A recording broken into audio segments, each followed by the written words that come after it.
up, peepees, aka plant peoples? Today I'm coming at you with a video about monsteras, just because recently I've acquired a very large monstera, which I'm very happy about.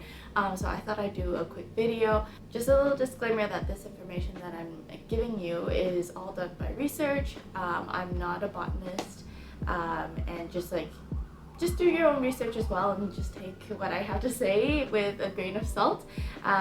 So yeah, if you would like to see more videos from me, make sure you hit the subscribe button. Otherwise, let's get started. Okay, so I wrote a lot of things down, so I will be looking at my iPad, so I hope you don't mind. Alright, so first of all I want to do is the name clearance. So you must have seen that there is a Monstera borsigiana and a Monstera deliciosa. So basically a Monstera borsigiana is the small form and the large form is Monstera deliciosa. Okay, however the scientific genus name is Monstera deliciosa. So technically Monstera borsigiana is actually a variety of deliciosa, so that's where it gets a little confusing. So if you want to get technical, the name technically would be labeled as Monstera deliciosa var variety borsigiana. So I'm just going to read a little monologue from northernnestern.com. Okay. German botanist Carl Heinrich Emil K. came up with a board classification of a Monstera in 1856. 6 years later, he described Monstera borsigiana using a plant collected in Mexico and cultivated it in the park of German Villa. So it wasn't comparing apples with apples or Monstera with Monstera. One was in the wild and the other was cultivated. And in varied environments, differences can be great. So there you have it. Alright, so I'm just going to go through the differences, the main differences, so you have a little idea when you're maybe out for shopping, so you can see possibly what you will be getting. Okay, so the main difference in the taxonomy of the plant is the size, physical look, growth pattern, and pricing. The borsigiana tends to have a smaller leaf, so it can grow up to 1.5 feet given the right conditions. Otherwise, it is a faster growing Monstera compared to the deliciosa, and has longer internodes, and it has a growing habit of more like a vine, and they climb relatively quicker. So I have a Monstera albo. I'll explain why I'm using this one later. So you can see that the internodes are quite long in between each leaf. So that's a telltale sign that it is a borsigiana, and this has climbed relatively quick. Okay, so the deliciosa has a slower growth, but it also has larger leaves. It can grow up to 3 feet in the wild, of course, or maybe if you have a greenhouse, that might be possible as well. The internodes are a lot tighter, and also they tend to spread around and be more like trailing plants rather than climbing plants. Distinguished features. So what you want to look at is the geniculum. I hope I'm pronouncing that right. Geniculum. The geniculum is the space between the petiole and the leaf. So for example, so this here is the petiole, and you see the leaf here. I wonder if I can put this down. So basically this part here, the connection between the petiole and the leaf, is the geniculum. Okay, so what you want to do is compare two mature forms of the plant, because if you are comparing two naive forms or two younger forms, they're not going to have that feature. Okay, so when you look at the geniculum on the deliciosa, you're going to see a kind of like accordion or like a ribbon like along that petiole, and so with the borsigiana you're not going to see that. So I'm gonna just like put two pictures here so you can see the comparison.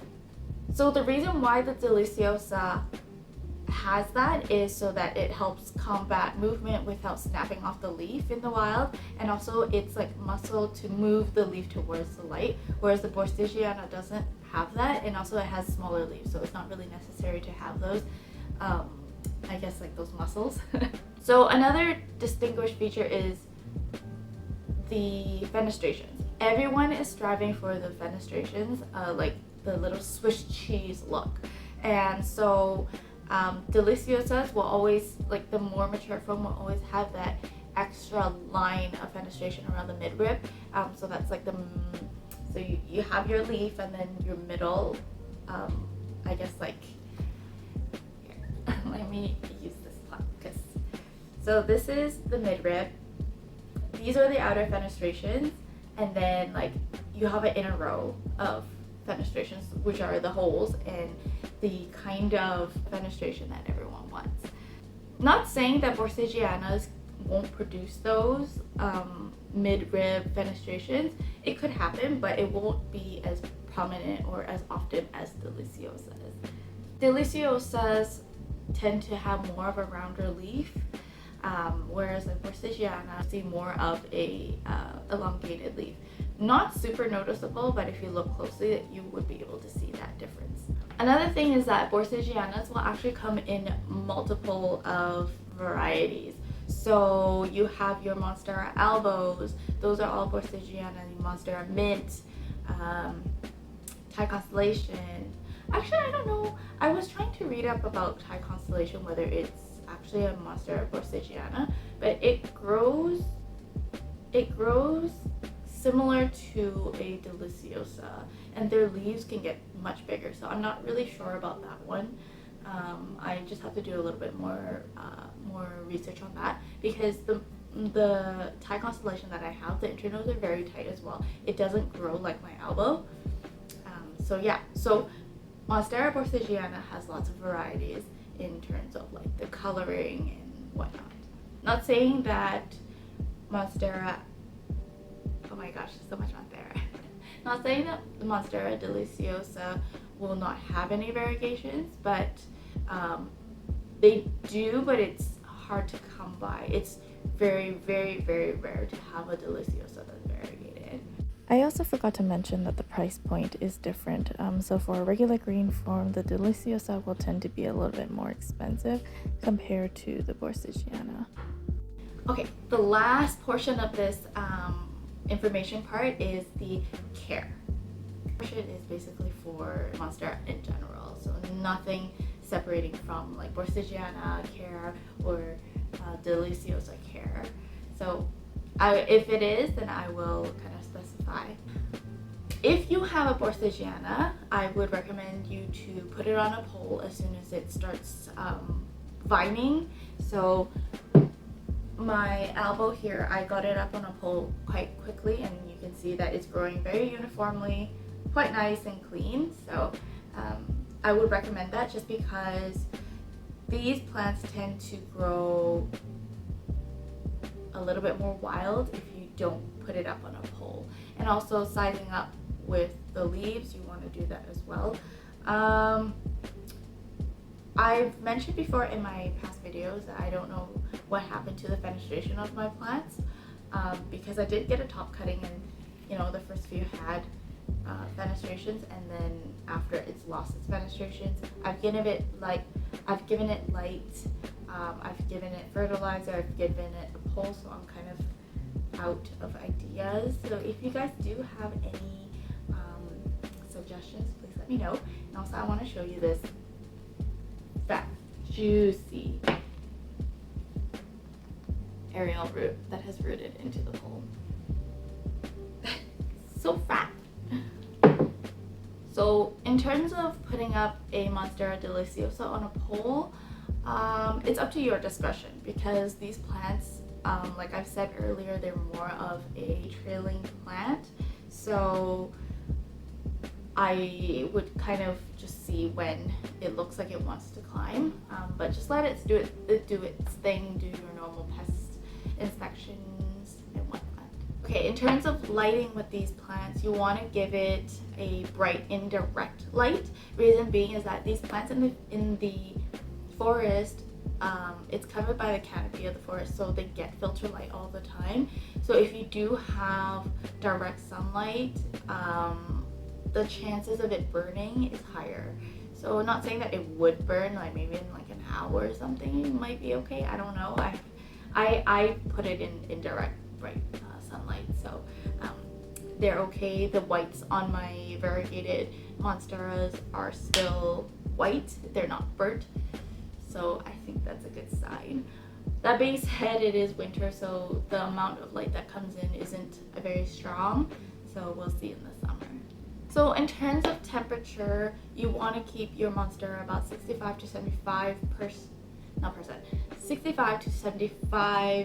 degrees Fahrenheit, or that kind of translates to about like 23 to 26 degrees Celsius. So those are the normal kind of thriving conditions for Monsteras. So if you can get it around that temperature, that would be amazing. And if you really want to get technical with the humidity, then humidity is recommended about 70%. So my place runs about 60 to 70% in the summer. However, in the fall, winter, when we turn on the heat, it does drop down to 30. Highest I've seen is about 35%. So it's not super detrimental, but you might see a little bit crisping around the edge of the Monstera. The Monstera placement it's important because of the lighting, but at the same time, most of the time when you put your Monstera in one place, you're probably gonna leave it there for pretty much a long time. So just pick a good place and then you should be set up. Okay, in terms of the substrate, I have my Monsteras. So I have my Monstera deliciosa and my Monstera albo in pond, and then I have my Thai constellation in soil. Reason being is that I left my Thai constellation in soil because of how I got it, and I don't want to touch it. I know they're so notorious for root rot, whereas the other two Monsteras, my albo and deliciosa, was rooted in water, so they already have water roots, so I put them in pot. But if you're going to pot your Monstera, if you're using soil, make sure it's super aerated. You can add amendments like leca, perlite, cocoa husk, and some charcoal to create that airy mix. That's what I used to add into my aeroid soil mixes before I switched everything to pond. So, and on the bottom you can add a layer of leca to add extra drainage if you overwater. If you're going to do pond, make sure it has a lot of aeration as well. I added giant asteroid size perlite to it and extra leca to create those air pockets. So you'll see that in my potting video. So in conclusion, if you're looking for more of a bushier plant, I would say or recommend the Monstera deliciosa. Whereas if you're looking for more of something that you can style or put up in a pole, then the Monstera borsigiana is what I would recommend. In terms of grooming of the plants, you want to groom it every now and then. The best time to groom them is actually in spring. So you can either do a cutting, chopping of it, or just remove some leaves that look diseased or just damaged, and that will do your plant very well. So that's pretty much the information part of the Monsteras. So let me know if you have other care tips or any questions. I'll try my best to answer them. So the next part is that I'm going to show you my big Monstera, and I'm going to pot it here. So when I first got the Monstera, like I saw it on Facebook Marketplace. I didn't think that it would be this big. So prepare yourselves. Like, wow. Like, I freaked out when I went to Hawaii because I saw these like just growing in the wild, like as landscaping plants, and I was obsessed with them. And then I really wanted a Monstera like large form, and so I found this on Marketplace for $30.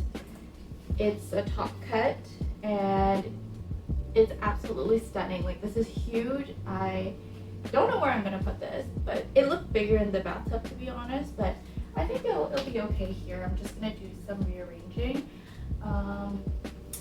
yeah, so I'm gonna get this potted up in my pond mixture.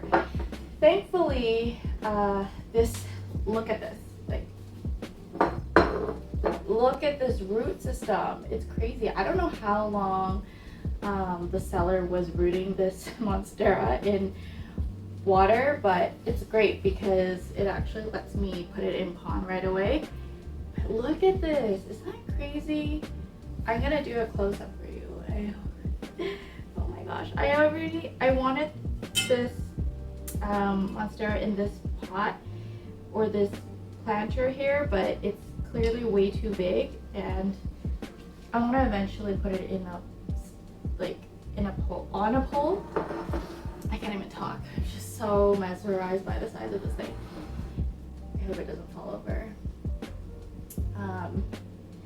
So I went to Michael's and found something like this, because I do want the plant to sit a little bit higher up so it's not hitting the TV if I decide to move it there. So what I'm gonna do is just put a layer of leca, and then I'm gonna fill it up with my pond mixture. What I'm gonna do with my pond mixture is actually add extra leca and add large asteroid size perlite, because I want it to be very airy. I do know sometimes Monstera is prone to root rot, so I don't want to lose this specimen here. So yeah, I'm also going to give this a rinse, like a wash down as well. So yes, I won't be able to quarantine this specimen because it's so big. So I'm just going to go through it thoroughly and then just give it a good wash. I am going to use Dr. Bronner's peppermint, I believe. Yes, peppermint soap to wash down the leaves. And then we'll get this potted.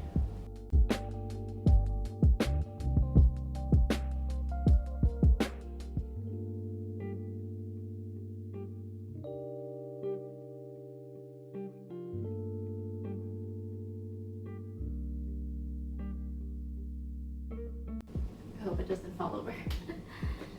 So I get my leca from IKEA. I actually like the size of the leca.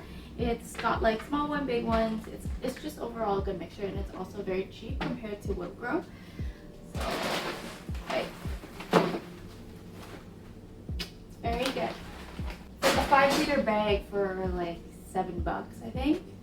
I don't know, I have to check my receipt, but yeah, I got that yesterday, and then so I've already rinsed this, and I'm just gonna put like a big layer of it on the bottom, just for like drainage when I'm doing the passive hydro sort of substrate.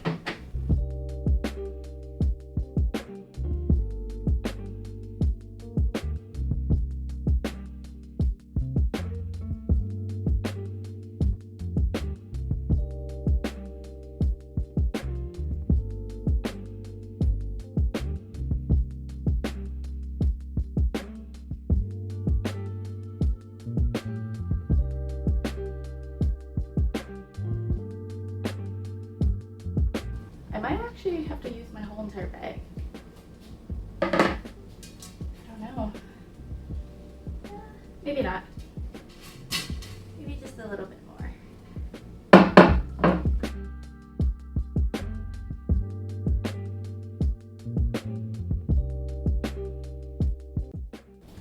Looks okay. Oh man, I'm gonna have to use so much pond for this. I'm not ready for it. But anyways, check out my pond video. I do add extra substrates to my pond. So for this particular one, I'm just gonna add the really large asteroid size perlite and more leca to the mix, just so I have a lot of aeration for the roots. Even though these are water roots, I still want it to be airy, just in case anything happens, because I don't want to lose this specimen here. It's just so freaking amazing. So I have a box of pre-mixed already, so I'm just gonna add what I have in here. So much pond.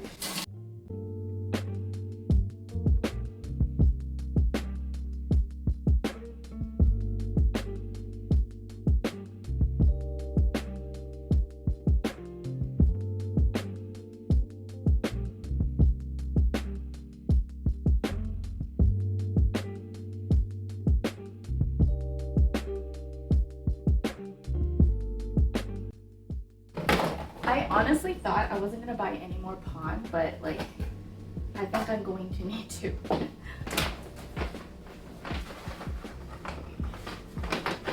I really hope I don't go through all my wishes of pond, but I don't plan on adding any more plants to my collection because I just need to save up for like traveling wise. I just have different priorities now, so hopefully this will be the last bag that I need.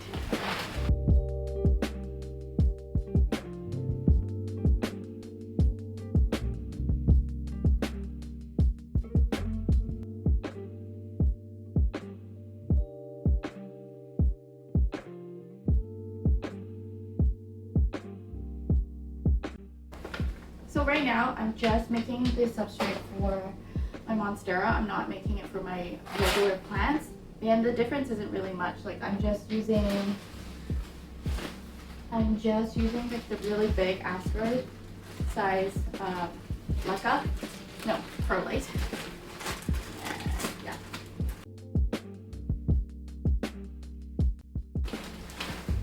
Honestly, I have no measurements. I'm just eyeballing everything, so don't mind me. I'm also adding the coarse perlite as well. Not too much.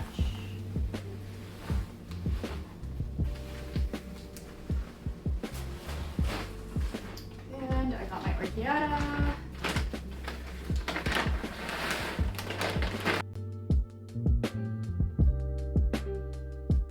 So my camera didn't record. Anyways, I pretty much just potted everything up into pond. I'm gonna try to get that little space there a little bit. It's okay to have spaces. That's just more aeration, but hopefully this takes well. And I should have inoculated my plant, but I totally forgot. And so I will inoculate it. I will inoculate it with my Cerise on the next watering for this.